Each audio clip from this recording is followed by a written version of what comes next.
it can be so hard to hold someone accountable. It can be maddening. And it can be so hard to have someone hold us accountable. So if this accountability process is inherently hard, then what I recommend is we bring as much softness, grace, and tenderness as we can to ourselves and each other when we go through this accountability process.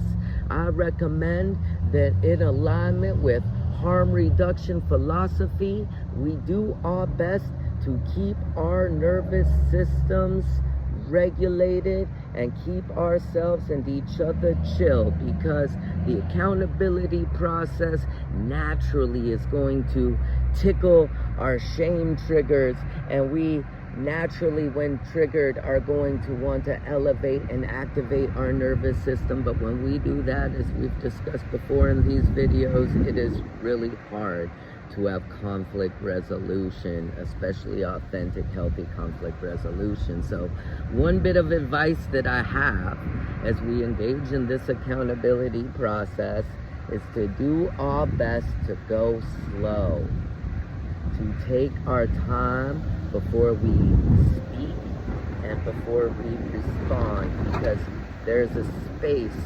between when we receive outside external stimulus and when we respond to that outside external stimulus. And in that space is our choice. That's where we can choose how we would like to respond. So we could either choose to say somebody stepped on our toes and we go, "You stepped on my toes!"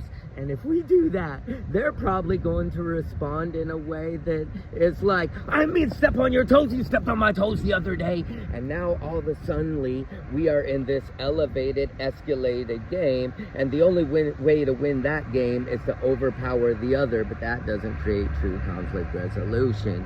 And so it can be so much more valuable to take a second and be like, "Hey brother, hey sister, can I talk to you? You stepped on my toes and I would like to talk about it."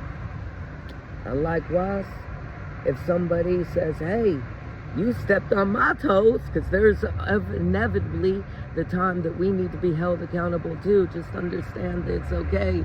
Take a breath and understand mistakes are gonna happen, but it's how we respond, how we move forward. By avoiding accountability, by responding out of shame, we usually make it worse. And once again, I'm out of time, so stay tuned for the next video. I love y'all.